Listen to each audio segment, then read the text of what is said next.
Andrés sostenía el teléfono con manos que temblaban tan violentamente que casi lo deja caer sobre el piso de la cocina. Mientras la voz al otro lado de la línea repetía las palabras que acababan de destrozar su mundo en pedazos irreparables. Su esposa y sus hijos tienen exactamente 48 horas para desalojar la propiedad, o procederemos con la ejecución forzosa de la hipoteca y el desalojo con intervención policial. Miró a su alrededor en la casa que había construido con sus propias manos durante 5 años, donde cada ladrillo contenía recuerdos de cumpleaños, navidades, primeros pasos de sus hijos. Y comprendió con claridad aterradora que estaba a punto de perderlo absolutamente todo. Habían sido 6 meses desde que perdió su trabajo en la fábrica automotriz, cuando la planta cerró operaciones y trasladó la producción a otro país, dejando a 300 familias en la misma situación, desesperada. Durante ese tiempo, había enviado 147 currículums. Había asistido a 32 entrevistas, donde le dijeron que estaba sobrecalificado o demasiado viejo a los 43.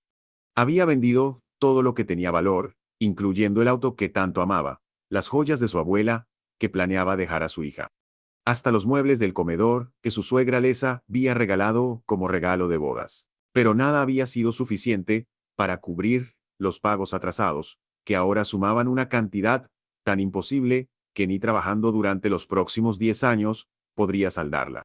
Su esposa Mónica estaba en el trabajo, limpiando casas de familias adineradas que le pagaban apenas lo suficiente para comprar comida básica, sin saber todavía que su mundo estaba colapsando mientras ella fregaba pisos ajenos. Sus 3 hijos estaban en la escuela: Diego, de 11 años, soñando con ser futbolista profesional; Valentine, de 8 años, obsesionada con los libros y la ciencia; y el pequeño Mateo, de apenas 5 años, que todavía creía que su papá era un superhéroe capaz de solucionar cualquier problema. En 2 días, tendría que explicarles que ya no tenían hogar, que tendrían que vivir en un refugio para personas sin casa, o peor aún, separarse y quedarse con diferentes familiares que apenas tenían espacio para ellos mismos. Fue entonces cuando sonó el timbre de la puerta, y Andrés casi no contestó, asumiendo que sería otro cobrador, otra persona más, exigiéndole dinero que no tenía, otra humillación en una serie interminable de vergüenzas. Pero algo lo impulsó a abrir, y del otro lado estaba un hombre que no había visto en 20 años, Ricardo Salazar, su mejor amigo de la infancia, que había tomado un camino muy diferente en la vida. Un camino oscuro que Andrés había rechazado rotundamente cuando tenían 22 años, porque tenía principios, valores, líneas que juró nunca cruzar. Ricardo llevaba un traje que probablemente costaba más que 6 meses del antiguo salario de Andrés. Conducía un Mercedes negro, estacionado en la calle, que brillaba bajo el sol como una promesa de todo lo que el dinero podía comprar. Y tenía esa sonrisa conocedora de alguien que le sabía exactamente por qué estaba allí y que estaba a punto de ofrecer. Escuché sobre tu situación, dijo sin preámbulos, sin fingir que era una visita social casual. Vengo a hacerte una propuesta que resolverá todos tus problemas financieros, Andrés. Una sola decisión, un solo trabajo. Y tu familia nunca más tendrá que preocuparse por dinero. Pero necesito tu respuesta ahora, porque la oferta expira en 24 horas. Y llega en ese momento. Parado en el umbral de su casa a punto de ser perdida, Andrés enfrentó la decisión que definiría no solo su destino, sino el de toda su familia para las generaciones venideras. La vida tiene una manera cruel de empujarnos hacia decisiones que nunca imaginamos tener que tomar, de colocarnos en encrucijadas donde cada camino parece llevar al desastre, pero la inacción garantiza la destrucción. Andrés había sido siempre un hombre de principios inquebrantables.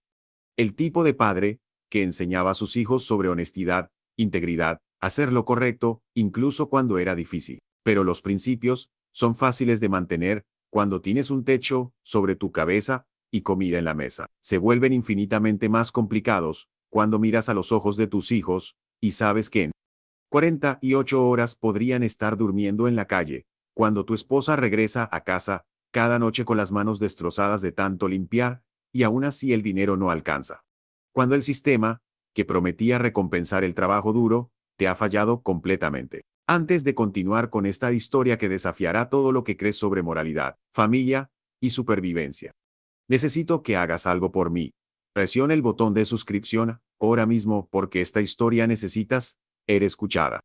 Necesita provocar conversaciones difíciles sobre las decisiones imposibles que las personas desesperadas enfrentan. Dale like a este video si alguna vez has estado en una situación donde todas tus opciones parecían malas, donde tuviste que elegir entre tus valores y la supervivencia de las personas que amas. Y por favor, déjame saber en los comentarios desde qué país o ciudad estás escuchando esta historia. Necesito saber que estas palabras están llegando a personas reales que entienden que la vida rara vez es blanco y negro, que a veces está pintada en tonos de gris tan oscuros que es casi imposible distinguir el camino correcto. Lo que estoy a punto de contarte no es una historia simple de bien contra mal, de héroe contra villano. Es la historia de un hombre ordinario enfrentando circunstancias extraordinarias, obligado a elegir entre la ley y la justicia, entre sus principios y sus hijos, entre el hombre que siempre había sido y el hombre que las circunstancias lo estaban forzando a convertirse. La decisión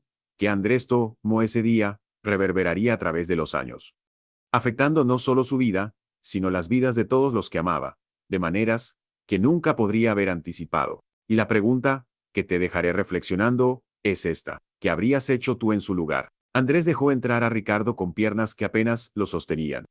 Cada paso hacia la sala, sintiéndose como caminar hacia su propia ejecución. La casa, que alguna vez había estado llena de vida y alegría, ahora parecía vacía y fría, despojada de todo lo que tenía valor, con rectángulos más claros en las paredes, donde solían colgar cuadros que tuvo que vender.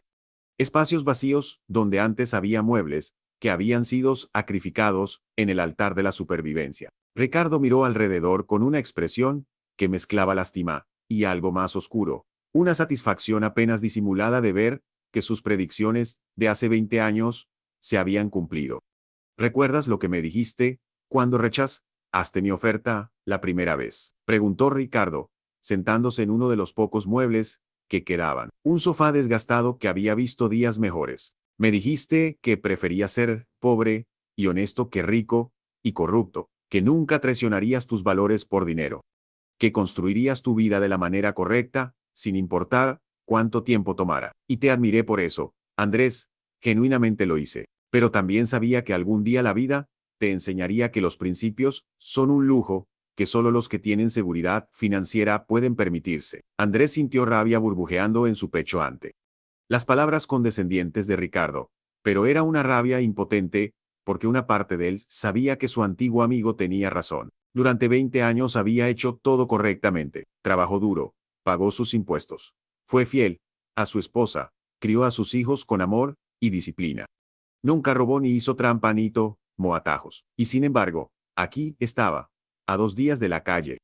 Mientras Ricardo, quien había elegido el camino fácil y oscuro, vivía en mansión, con piscina, y sus hijos asistían a escuelas privadas, donde el costo de un año de colegiatura superaba lo que Andrés solía ganar en 2 años. ¿Qué quieres, Ricardo?, preguntó Andrés, su voz saliendo más cansada que enojada. ¿No viniste aquí solo para regodearte en mi miseria o para recordarme que tenías razón? Si tienes una oferta, dila directamente, porque no tengo tiempo ni energía para juegos. Ricardo sonrió, una expresión que no alcanzaba sus ojos, y sacó un sobre grueso de su chaqueta de diseñador, colocándolo sobre la mesa de centro entre ellos, como si fuera una bomba que podría explotar en cualquier momento. Dentro de este sobre hay suficiente dinero en efectivo para pagar tu hipoteca atrasada, cubrir tus deudas y dejar a tu familia cómoda durante los próximos 6 meses mientras encuentras trabajo legítimo, dijo Ricardo, su voz tomando un tono de negocios que enviaba escalofríos por la columna de Andrés. $50,000 en billetes,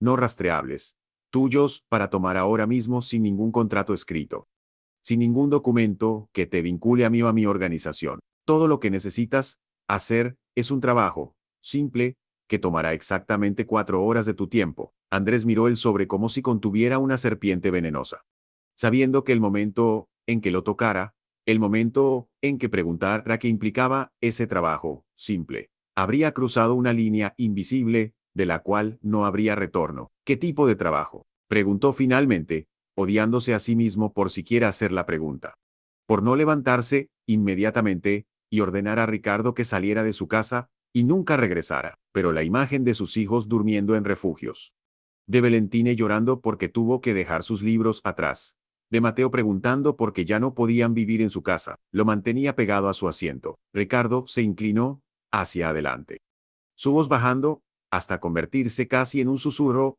aunque estaban completamente solos. Necesito que conduzcas un vehículo desde un punto A hasta un punto B, una distancia de aproximadamente 200 kilómetros. No harás preguntas sobre qué hay en el vehículo. No abrirás el compartimiento de carga. No te desviarás de la ruta que te daré. Llegarás al destino. Entregarás las llaves a la persona que te estará esperando. Y caminarás. Esto es todo. 4 horas de tu vida a cambio de salvar a tu familia de la indigencia. El estómago de Andrés se retorció mientras procesaba las palabras. Sabiendo exactamente qué tipo de carga estaría transportando, aunque Ricardo nunca lo dijera explícitamente. Drogas, probablemente, o tal vez armas. O quizás algo aún peor que su imaginación no quería contemplar. Sería un cómplice en actividades criminales que destruían vidas, que alimentaban adicciones, que perpetuaban violencia en comunidades ya desesperadas. Sería exactamente el tipo de persona que siempre había despreciado, el tipo de hombre que había jurado nunca convertirse. ¿Y si me atrapan?, preguntó Andrés, su voz apenas audible. Si hay un control policial, si algo sale mal, ¿qué pasa entonces? Ricardo rió, pero no era una risa amable, sino algo frío y calculador que revelaba el verdadero monstruo bajo el traje elegante. Entonces irás a prisión. Obviamente, yo negaré cualquier conocimiento de ti o del vehículo. No habrá ninguna evidencia conectándome con nada. Y tu familia quedará exactamente donde está ahora, pero con el peso adicional de tener un esposo y padre en prisión. Pero eso no sucederá, Andrés, porque esta ruta ha sido usada exitosamente 137 veces, sin un solo incidente. Las probabilidades están a tu favor. Andrés cerró los ojos, sintiendo el peso de la decisión, aplastándolo como una losa de concreto sobre su pecho. En su mente vio dos futuros desplegándose simultáneamente. En uno, rechazaba el dinero, mantenía sus principios intactos, y observaba impotente, mientras su familia se desmoronaba. Mientras Mónica lo culpaba por no hacer lo que fuera necesario para protegerlos. Mientras sus hijos crecían con el trauma de la indigencia marcándolos para siempre. En el otro, tomaba el sobre, hacía el trabajo, salvaba su casa, y vivía el resto de su vida, sabiendo que había traicionado todo lo que creía ser. Que había manchado su alma de maneras que ninguna cantidad de dinero podría limpiar. Abrió los ojos y miró directamente a Ricardo, sabiendo que las próximas palabras que salieran de su boca cambiarían absolutamente todo. Dame 24 horas para pensarlo, dijo finalmente, y Ricardo asintió, dejando el sobre la mesa como un testamento de la corrupción de valores que el dinero podía comprar. Esa noche, Andrés no durmió ni un solo minuto, permaneciendo despierto en la cama junto a Mónica, quien dormía profundamente después de otro día agotador limpiando casas ajenas. Su respiración suave, irregular, un recordatorio constante de por qué estaba considerando lo impensable. La luz de la luna entraba por la ventana, proyectando sombras que parecían acusadoras sobre las paredes. Y cada vez que cerraba los ojos veía el sobre lleno de dinero, esperándolo en la mesa de la sala, como una serpiente tentadora del Edén prometiendo conocimiento y poder a cambio de la inocencia. Perdida, su levantó silenciosamente, alrededor de las 3 de la madrugada, y caminó por el pasillo, deteniéndose frente a la puerta de cada uno de sus hijos. Primero Diego, quien dormía con su uniforme de fútbol colgado cuidadosamente en una silla, porque no tenían dinero para reemplazarlo cuando se desgastara. Sus sueños, probablemente llenos de goles triunfantes y estadios aplaudiendo su nombre. Luego Valentine, rodeada de libros prestados de la biblioteca, porque no podían permitirse comprar los que realmente quería. Su mente brillante, atrapada por limitaciones financieras, que no debería tener que enfrentar a los 8 años. Finalmente llegó a la habitación de Mateo, el más pequeño, quien dormía abrazando un oso de peluche remendado varias veces porque no había dinero para juguetes nuevos. El niño sonrió en sueños.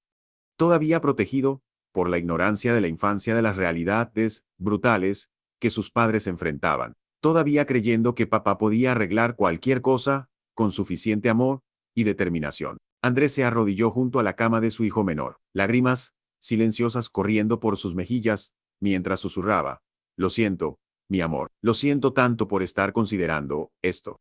Bajó las escaleras y se sentó en la cocina con una taza de café que no bebió, solo sosteniéndola, para tener algo que hacer con sus manos temblorosas. Su mente reproducía recuerdos de su propio padre, un hombre que había trabajado en la construcción durante 40 años, que había regresado a casa cada noche con la espalda destrozada y las manos callosas pero con la conciencia limpia, que había muerto pobre pero respetado por todos los que lo conocieron. ¿Qué harías tú, papá? Susurró Andrés al aire vacío, sabiendo exactamente cuál sería la respuesta, pero desesperadamente esperando alguna señal, alguna justificación para el camino que estaba considerando tomar.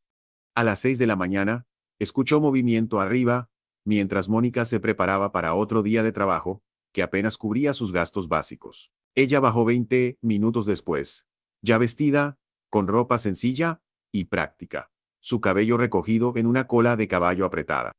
Y se detuvo, en seco, cuando lo vio sentado en la oscuridad de la cocina. ¿No dormiste nada?, preguntó.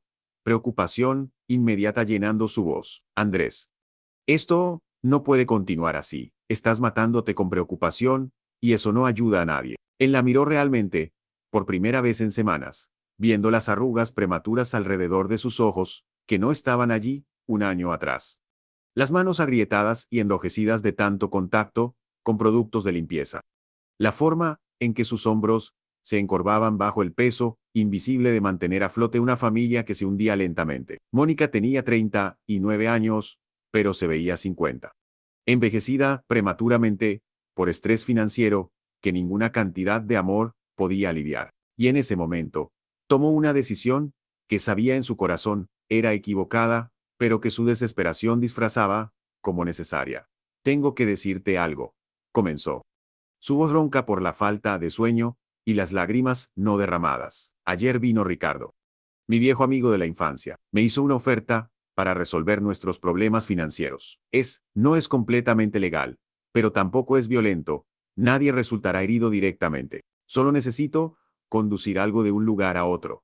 Eso es todo, y a cambio, tendremos suficiente dinero para salvar la casa y mantenernos a flote mientras encuentro trabajo real. Mónica se quedó completamente inmóvil por un largo momento, su expresión pasando de confusión a comprensión a horror mientras procesaba lo que estaba implicando. No, dijo finalmente, su voz firme, a pesar del temblor en sus manos. Andrés, no, encontraremos otra manera. Pediremos más dinero prestado a mi hermano. Yo conseguiré un segundo trabajo. Venderemos. No sé qué más podemos vender, pero encontraremos algo. No puedes hacer esto. No puedes comprometer quién eres por dinero. No importa cuán desesperados estemos. Sus palabras deberían haberlo detenido. Deberían haber sido el ancla moral que necesitaba para rechazar la oferta de Ricardo y encontrar algún otro camino. Cualquier otro camino. Pero en lugar de eso, sintió resentimiento burbujeando en su pecho. Una rabia irrazonable hacia su esposa por tener principios, cuando estaban a 48 horas de vivir en la calle. ¿Otra manera?, preguntó, su voz elevándose por primera vez en años de matrimonio. Mónica, no hay otra manera. Tu hermano ya nos prestó todo lo que puede. Estás trabajando 18 horas al día, y apenas ganamos suficiente para comer. No queda nada más para vender. Esta es nuestra única opción. Ella se acercó y tomó su rostro entre sus manos agrietadas y doloridas, obligándolo a mirarla directamente a los ojos. Escúchame, dijo con intensidad que cortaba a través de su desesperación. Si haces esto, si cruzas esta línea, no hay vuelta atrás. No serás el hombre con quien me casé. No serás el padre que nuestros hijos admiran. Y no serás capaz de mirarte en el espejo sin ver a alguien que vendió su alma. Perderemos la casa de todos modos, Andrés, porque una vez que empieces este camino, personas como Ricardo nunca te dejarán ir. Un trabajo se convertirá en dos en 10. Y antes de que lo sepas, estarás tan profundamente involucrado que la prisión o la muerte serán tus únicas salidas. Sus palabras resonaron con verdad profética que Andrés reconoció pero eligió ignorar, porque el miedo a perder su hogar era más inmediato, más tangible, que las consecuencias hipotéticas de decisiones futuras. Y en ese momento de debilidad fatal, tomó su decisión final. Andrés llamó a Ricardo al mediodía, después de que Mónica se hubiera ido al trabajo, con lágrimas en los ojos y súplicas finales que ignoró. Después de que los niños hubieran salido a la escuela, sin saber que su padre estaba a punto de convertirse en criminal. Su mano temblaba mientras marcaba el número que Ricardo había garabateado en una tarjeta de presentación sin logotipo ni título oficial. Solo un número de teléfono que probablemente cambiaría al día siguiente. No dejando rastro de esta transacción corrupta, excepto en su conciencia torturada. Sabía que llamarías, dijo Ricardo, sin preámbulo, cuando contestó al segundo timbre. Su voz llena de satisfacción victoriosa, que hizo que el estómago de Andrés se retorciera con asco hacia sí mismo. La desesperación siempre gana eventualmente.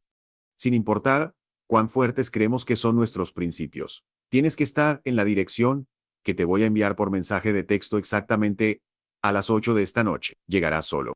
No le dirás a nadie dónde vas, y dejarás tu teléfono celular en casa para que no haya forma de rastrearte. ¿Entendido? Entendido, respondió Andrés, su voz sonando extraña y distante incluso para sus propios oídos. Como si estuviera escuchando a otra persona aceptar participar en actividades criminales, mientras él observaba impotente desde fuera de su propio cuerpo. Colgó el teléfono y se quedó mirando su reflejo en la ventana de la cocina, buscando en sus propios ojos algún signo del hombre que había sido esa mañana. Pero todo lo que vio fue un extraño asustado que había vendido su integridad por $50,000 en efectivo. Las siguientes 8 horas pasaron en una neblina surrealista, donde Andrés se movía por la casa como un fantasma, incapaz de concentrarse en nada, excepto en el reloj avanzando inexorablemente hacia su cita con el destino. Intentó comer, pero la comida se convertía en ceniza en su boca. Intentó ver televisión, pero las palabras y imágenes no registraban en su cerebro. Intentó orar, pero las palabras se atascaban en su garganta, porque sabía que no había oración lo suficientemente poderosa para absolver lo que estaba a punto de hacer. A las 7:45, escribió una nota para Mónica, en caso de que algo saliera terriblemente mal. Si no regreso. El dinero está escondido detrás del marco de fotos en nuestro dormitorio. Úsalo para salvar la casa y cuidar a nuestros hijos. Siempre los amé más de lo que las palabras pueden expresar. Lo siento por no ser lo suficientemente fuerte para encontrar otro camino. Lo siento por fallarte de la manera más fundamental posible. Selló la nota en un sobre, la escondió en el cajón de su escritorio, y salió de la casa que estaba tratando desesperadamente de salvar, sin saber si alguna vez la vería nuevamente. La dirección que Ricardo había enviado lo llevó a un almacén industrial en las afueras de la ciudad. Una zona donde fábricas abandonadas y negocios cerrados creaban un paisaje urbano de decadencia y olvido. No había iluminación de calle, no había cámaras de seguridad visibles. Ningún testigo potencial para lo que estaba a punto de ocurrir. Andrés estacionó su viejo coche destartalado que apenas funcionaba, y caminó hacia la entrada del almacén con piernas que se sentían como plomo, cada paso requiriendo un esfuerzo consciente de voluntad. Ricardo estaba esperando dentro junto a una camioneta blanca, sin características distintivas, sin placas visibles. El tipo de vehículo diseñado, específicamente, para ser olvidable e imposible de rastrear. Puntual, observó Ricardo, asintiendo con aprobación. Eso es bueno. La puntualidad es crucial en este negocio. Le entregó a Andrés un teléfono desechable preprogramado, con una sola ruta, en el GPS, llaves del vehículo, y el sobre grueso, que contenía el dinero prometido. Cuenta si quieres, pero te aseguro que está todo allí. No soy el tipo de persona que hace trampa con negocios. Andrés tomó el sobre con manos que habían dejado de temblar, reemplazadas por un entumecimiento emocional que reconoció como mecanismo de defensa, su psique, protegiéndolo de la magnitud total de lo que estaba haciendo. Abrió el sobre lo suficiente para ver fajos de billetes de $100, más dinero en efectivo del que había visto en toda su vida, y lo cerró rápidamente, antes de que la tentación de quedarse con él y oír, sin hacer el trabajo, lo abrumara. ¿Qué estoy transportando?, preguntó, aunque habían acordado que no haría preguntas.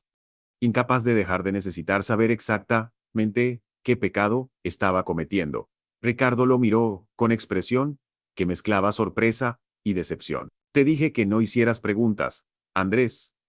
Mientras menos sepas, mejor para ti si algo sale mal. Pero ya que insistes, estás transportando medicamentos sin las aprobaciones regulatorias apropiadas. No son drogas ilegales, recreativas.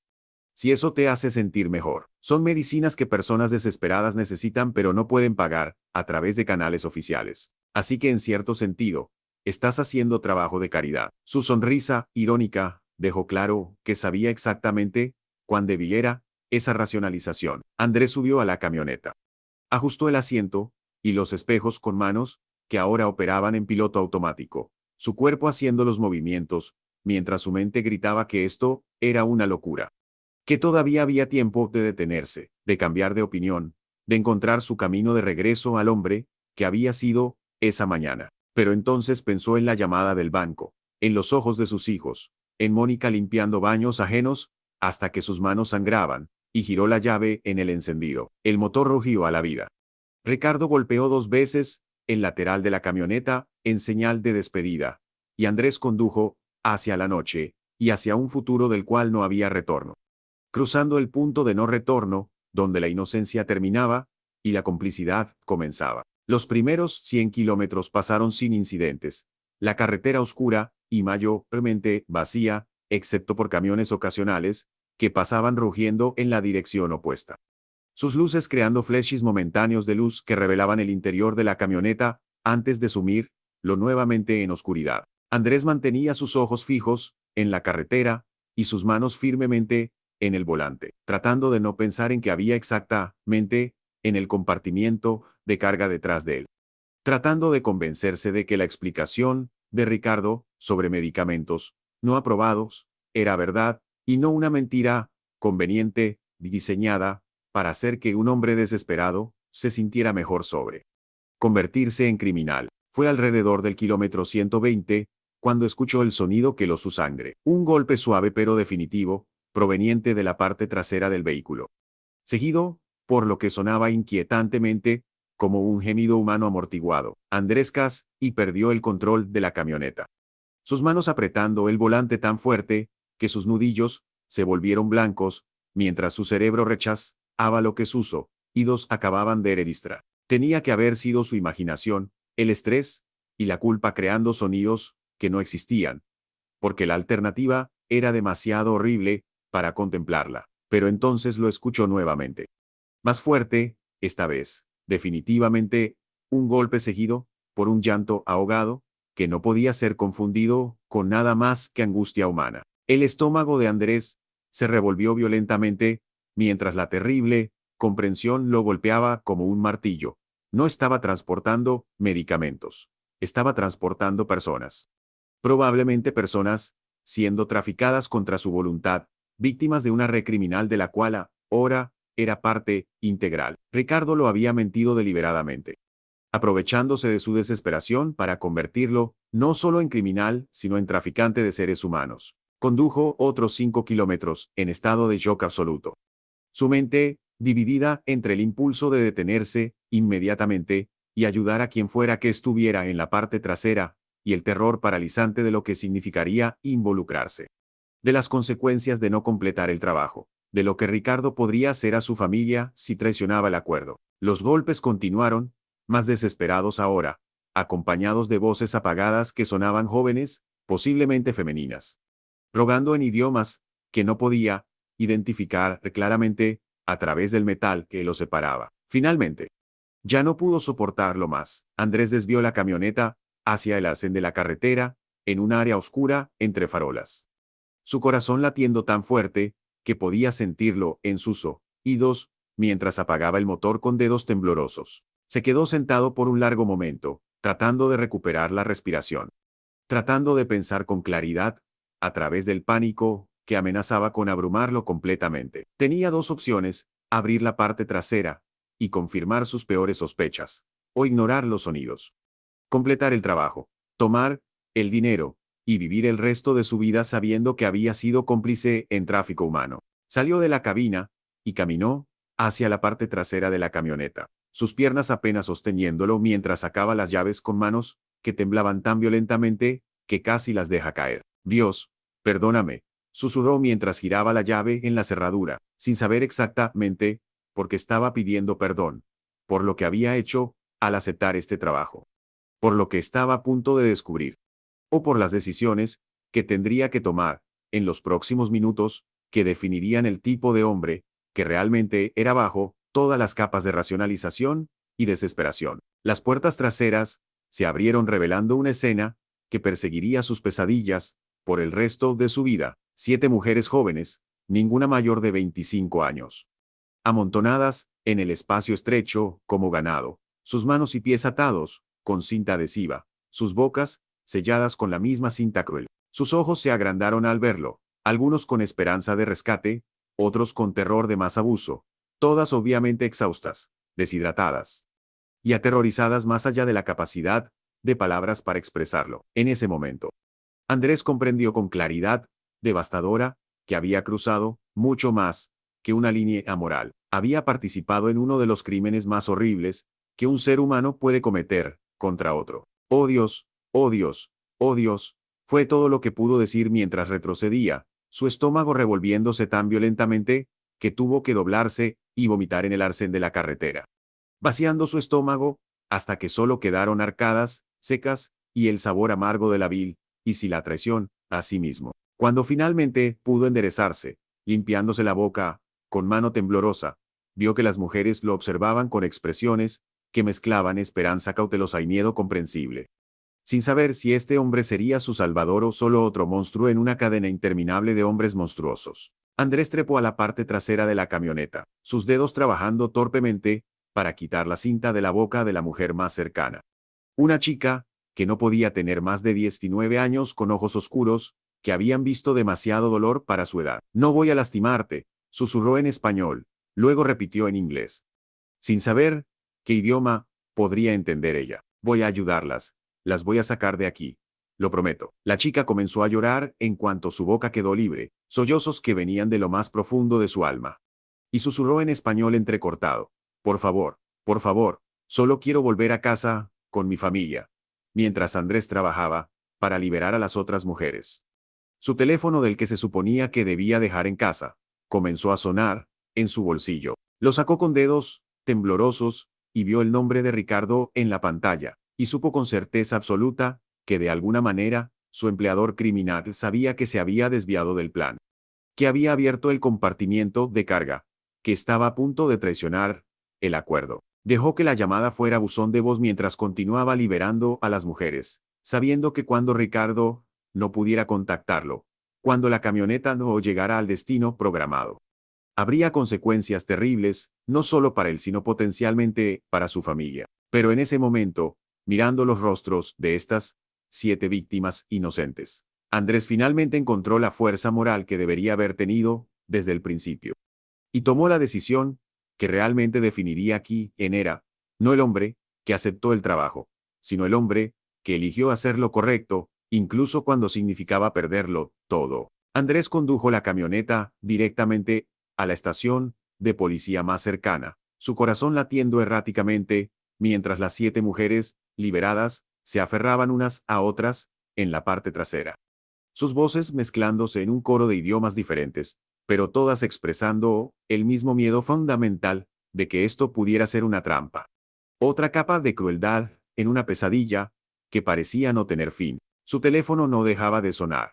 Primero Ricardo llamando repetidamente, luego números desconocidos, que asumió eran otros miembros de la organización criminal tratando de localizarlo, de amenazarlo, de recordarle lo que había aceptado hacer y las consecuencias de la traición. Cuando finalmente se detuvo frente a la estación de policía, iluminada brillantemente contra la oscuridad de la noche como un faro de justicia, en el cual ya no estaba seguro de creer, después de ver lo fácilmente que sus propios valores habían sido comprometidos, tuvo un momento de vacilación paralizante. Una vez que entrara por esas puertas, una vez que confesara lo que había hecho, no habría vuelta atrás. Sería arrestado, probablemente procesado, como cómplice en tráfico humano, enfrentaría años de prisión, y su familia perdería no solo su casa, sino también su libertad, su capacidad de proveer.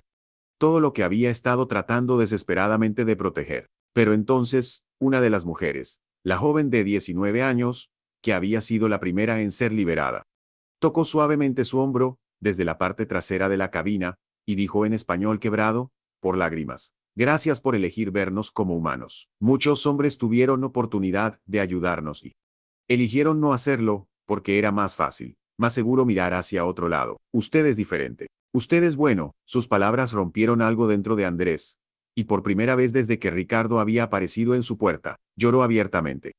Sollozos profundos, que sacudían todo su cuerpo, mientras finalmente enfrentaba la magnitud total de lo que casi había hecho, de la persona en la que casi se había convertido. Las siguientes horas fueron un torbellino de interrogatorios, declaraciones oficiales, agentes federales siendo llamados, porque esto era claramente parte de una operación criminal mucho más grande que jurisdicción policial local. Andrés confesó todo sin reservas, su situación financiera desesperada, la oferta de Ricardo, su decisión de aceptar el trabajo.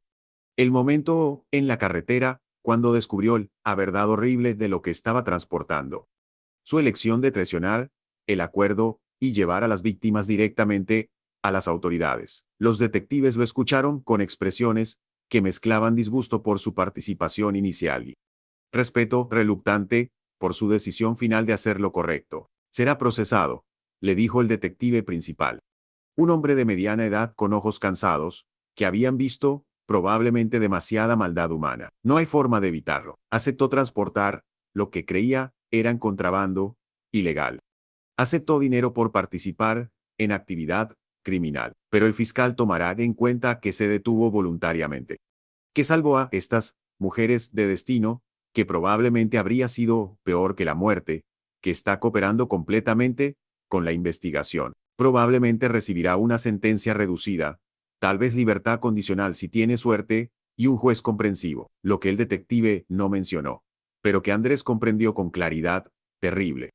Era que su cooperación lo convertía en objetivo de Ricardo y su organización criminal. Estos no eran el tipo de personas que perdonaban traiciones, que simplemente se encogían de hombros y seguían adelante cuando alguien costaba una operación valiosa y potencialmente exponía a miembros de la Real arresto. Andrés había firmado, esencialmente, una sentencia de muerte no solo para sí mismo, sino potencialmente para toda su familia, y no había protección de testigos suficientemente efectiva para mantenerlos seguros para siempre. Lo dejaron llamar a Mónica alrededor de las 4 de la mañana y escuchar su voz somnolienta, convertirse en pánico absoluto, mientras explicaba dónde estaba y qué había hecho, fue una de las conversaciones más difíciles de su vida. ¿Cómo pudiste?, gritó ella, su voz quebrándose entre furia y dolor. ¿Cómo pudiste incluso considerar hacer algo así? ¿Qué va a pasar con nosotros ahora, con los niños? Andrés, acabas de destruir todo. Él no tenía respuestas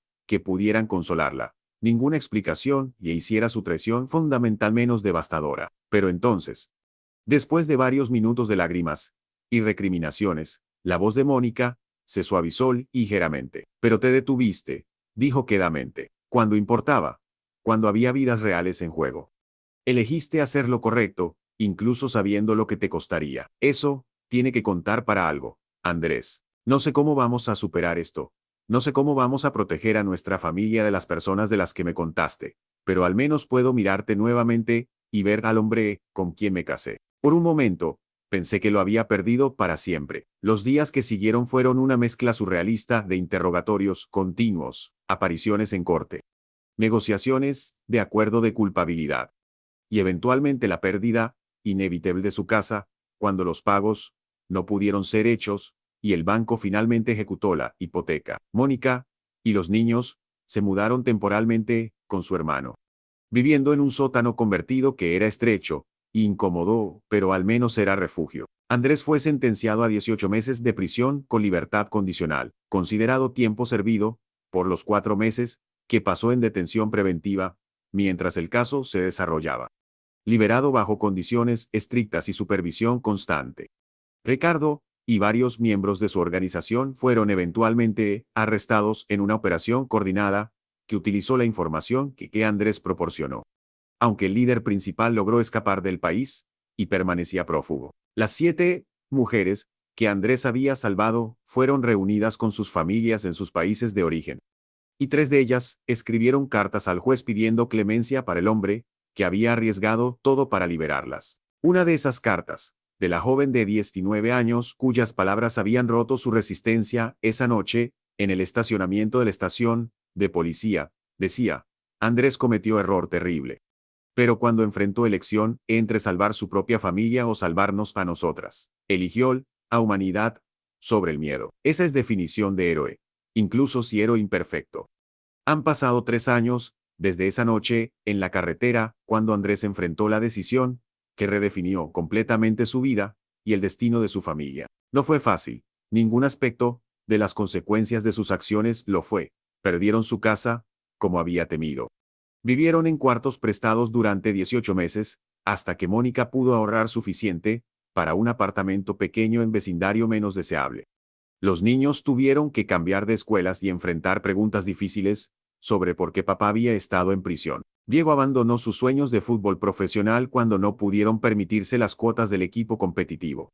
Valentine todavía lee vorazmente, pero en biblioteca pública, en lugar de poseer libros propios. Y Mateo desarrolló ansiedad por separación, que requiere terapia que apenas pueden pagar. Pero también hay cosas que ganaron. Intangibles que ninguna cantidad de dinero podría haber comprado. Andrés tiene relación con sus hijos construida sobre verdad completa, sobre sus errores y su redención. Enseñándoles que equivocarse no define quién eres, sino cómo respondes cuando enfrentas las consecuencias. Mónica y él tienen matrimonio más fuerte, porque sobrevivieron juntos, la prueba más difícil inimaginable. Y ella le dice frecuentemente que prefiere estar casada con hombre pobre con conciencia limpia que hombre rico, que vendió su alma. Y las 7 mujeres que salvó envían ocasionalmente fotos y actualizaciones sobre sus vidas reconstruidas, recordándole que su momento de fortaleza moral cambió, o solo su destino sino el de familias enteras en países que nunca visitará. La decisión de Andrés esa noche no salvó a su familia de la manera que había esperado cuando aceptó la oferta de Ricardo.